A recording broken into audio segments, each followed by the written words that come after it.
जय हिंद दोस्तों। आज के इस वीडियो में मैं आप सबसे बात करूंगा दिल्ली पुलिस के कट ऑफ के विषय में कि आंसर की आने के बाद आपका कट ऑफ कितना हो सकता है, कितने नंबर पे आपको फिजिकल की तैयारी करनी चाहिए। उसके साथ ही साथ हम यह भी देखेंगे आपका जो पूरा एग्जाम हुआ है इसमें हार्ड शिफ्ट कौन सा था और किस शिफ्ट को कितना नॉर्मलाइजेशन में फ़ायदा मिल सकता है। और उसके साथ ही साथ आपके पूरे एग्जाम में कितने बच्चों ने एग्जाम दिया है, कितने बच्चों ने एग्जाम छोड़ा है, ये सभी जानकारी आज के इस वीडियो के माध्यम से आपके साथ शेयर की जाएगी।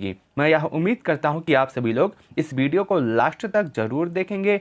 दोस्तों, यदि आपको यह वीडियो अच्छा लगे तो आप सभी लोग इस वीडियो को लाइक कर सकते हैं। अपने दोस्तों के साथ इस वीडियो को शेयर करना ना भूलें।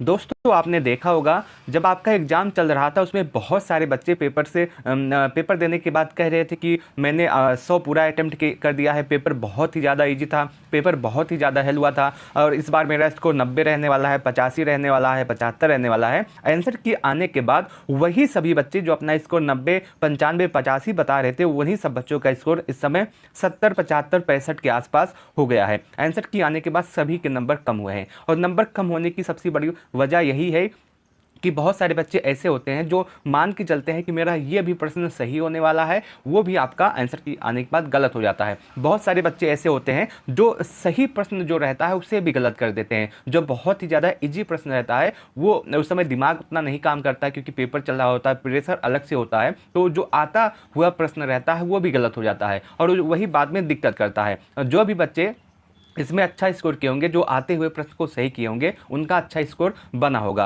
और लगभग आप यह मान के चल सकते हैं सभी के नंबर कम हुए। जो अनुमान लगाया जा रहा था, जो बच्चे सोच रहे थे कि मेरा इस बार 70 जाएगा, मेरा इस बार 65 जाएगा, मेरा इस बार 75 जाएगा, उन सभी के नंबर इस समय कम हो गए हैं। और एक यह भी डाटा है कि कितने बच्चों ने एग्जाम दिया है, कितने बच्चों ने एग्जाम छोड़ा है, ये भी एक सटीक मामला इस समय बैठता है। अगर हम बात करें कितने बच्चों ने एग्जाम दिया है, कितने बच्चों ने एग्जाम छोड़ा है, उसके विषय में बता दूं, जैसा कि आप सबको पता होगा कि लगभग 32 लाख आवेदन आपके इस पूरे दिल्ली पुलिस के एग्जाम में हुए थे और इस 32 लाख बच्चों में से आप यह मान के चल सकते हैं सिर्फ 18 से 20 लाख बच्चों ने एग्जाम दिया है, बाकी सभी बच्चों ने एग्जाम स्किप किया है। हालांकि अभी इसका पूरा ऑथेंटिक डाटा नहीं है, लेकिन आप यह अनुमान लगा सकते हैं कि लगभग 18 से 20 लाख बच्चों ने एग्जाम दिया है, बाकी सभी बच्चों ने एग्जाम स्किप किया है। और मैं आपको बता दूं एग्जाम स्किप क्यों किया। आपने देखा होगा कि जो दिल्ली पुलिस का सेंटर था वो बहुत ही ज़्यादा दूर हो गया था बहुत सारे बच्चों का। ऐसे में वो उनकी तैयारी नहीं थी, जिनकी तैयारी थी वो तो गए थे, वो उनका सेंटर कहीं भी हो तो जाएंगे ही देने, लेकिन जिनकी तैयारी नहीं थी वो सभी बच्चों ने एग्जाम स्किप किया है। और ऐसे ऐसे करके आपने खुद देखा होगा जहाँ पे आप एग्जाम दे रहे थे, जिस हॉल में, जिस स्कूल में, जिस विद्यालय में, आपने देखा होगा वहाँ पर भी आपके एग्जाम हॉल में बहुत सारे बच्चे अब्सेंट रहे होंगे, आपके आमने सामने बगल की सीटें बहुत ज़्यादा खाली रही होंगी। तो आप यह अनुमान लगा सकते हैं कि लगभग 18 से 20 लाख बच्चों ने एग्जाम दिया है, बाकी सभी बच्चों ने एग्जाम स्किप कर दिया है। और एग्जाम स्किप करने का एक मामला यह भी है, आपने देखा होगा कि जब आपका एक नोटिस आया था, एक जानकारी आई थी, एक न्यूज़ आया था कि इस बार एसएससी जीडी की 86,000 पदों पे वैकेंसी आने वाली है।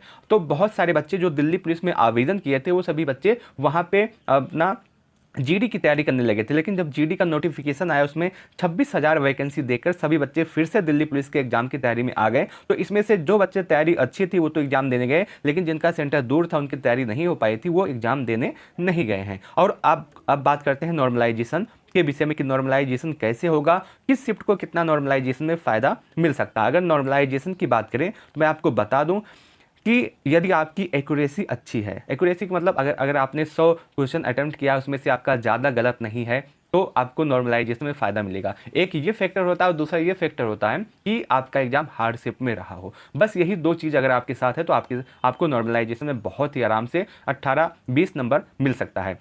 सबसे पहले आपका एग्जाम हार्ड शिफ्ट में होना चाहिए। अभी तक जो आपका कई शिफ्टों में आपका एग्जाम हुआ तो उसमें हार्ड शिफ्ट में होना चाहिए और उसके साथ साथ आपकी एक्यूरेसी भी अच्छी होनी चाहिए। यदि ये दोनों है तो आपको नॉर्मलाइजेशन में अच्छा फ़ायदा मिलने वाला है। अगर मैं बात करूं कि नॉर्मलाइजेशन में कितना नंबर मिल सकता है, अगर आप पिछले बार के दिल्ली पुलिस के एग्जाम को देखें तो उसमें नॉर्मलाइजेशन में 20 से 22 नंबर और किसी शिफ्ट को 25 नंबर तक का भी फायदा मिला था। और इस बार भी आप यह कह सकते हैं कि इस बार भी दिल्ली पुलिस में इतने नंबरों का फायदा हो सकता है। यदि आपका एग्जाम हार्ड शिफ्ट में रहा हो, आपकी एक्यूरेसी बहुत ही ज़्यादा अच्छी हो, तो आप यह मान के चल सकते हैं कि आपको नॉर्मलाइजेशन में आराम से 18 से 20 नंबर का फायदा हो सकता है।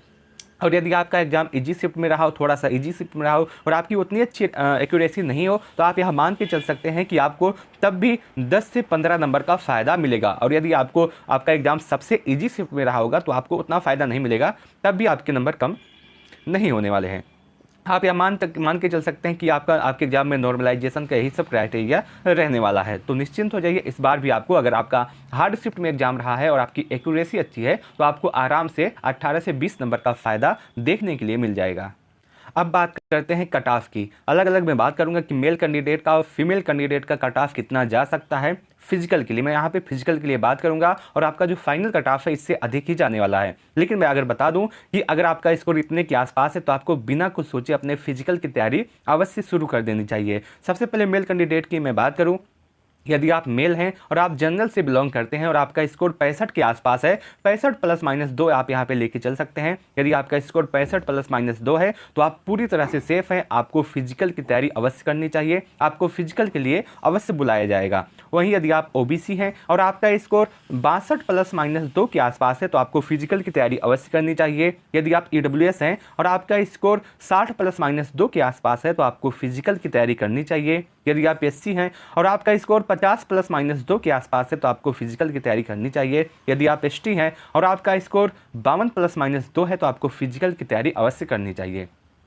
वहीं फीमेल कैंडिडेट की मैं बात करूं, यदि आपका स्कोर जनरल से 50 के आसपास है, 50 +- 2, तो आपको फिजिकल की तैयारी करनी चाहिए। ओबीसी कैंडिडेट हैं यदि आप और आपका स्कोर 47 +- 2 है तो आपको फिजिकल की तैयारी अवश्य करनी चाहिए। यदि आप ईडब्ल्यूएस हैं और आपका स्कोर 45 +- 2 है तो आपको फिजिकल की तैयारी करनी चाहिए। यदि आप एससी हैं और आपका स्कोर 40 +- 2 है तो आप कंफर्म हो जाइए कि आपको फिजिकल के लिए बुलाया जाएगा। और यदि आप एसटी हैं और आपका स्कोर 42 +- 2 है तो आपको फिजिकल के लिए अवश्य बुलाया जाएगा। आपका जो कट ऑफ है फिजिकल के लिए वो इससे अधिक नहीं जाएगा, इससे कम रहने के पूरे चांस है। और उसके साथ साथ मैं आपको यह भी बता दूं कि मैं आपको जो कट ऑफ बता रहा हूं, यदि आपका स्कोर इससे कम भी है तब भी आप अपने फिजिकल की तैयारी अवश्य करें, क्योंकि आपके एग्जाम में नॉर्मलाइजेशन है और किसी को नहीं पता है कि किस शिफ्ट को कितना ज़्यादा नॉर्मलाइजेशन में फ़ायदा मिल जाए। इसीलिए आप सभी को फिजिकल की तैयारी अवश्य करनी चाहिए यदि आपका स्कोर इससे थोड़ा सा कम भी हो रहा है, क्योंकि नॉर्मलाइजेशन है और नॉर्मलाइजेशन में किसी को नहीं पता कि किसको कितना फ़ायदा हो। इसीलिए आप सभी लोग अपने फिजिकल की तैयारी पे अभी से लग जाएं। मैं उम्मीद करता हूं कि आपको यह पूरी जानकारी अच्छी लगी होगी, आपको यह पूरा वीडियो अच्छा लगा होगा। यदि आपको यह वीडियो अच्छा लगा हो तो आप सभी लोग इस वीडियो को लाइक कर सकते हैं, अपने दोस्तों के साथ इस वीडियो को शेयर करना ना भूलें। यदि आपके मन में कोई डाउट, कोई सवाल, कोई कन्फ्यूजन रह गया है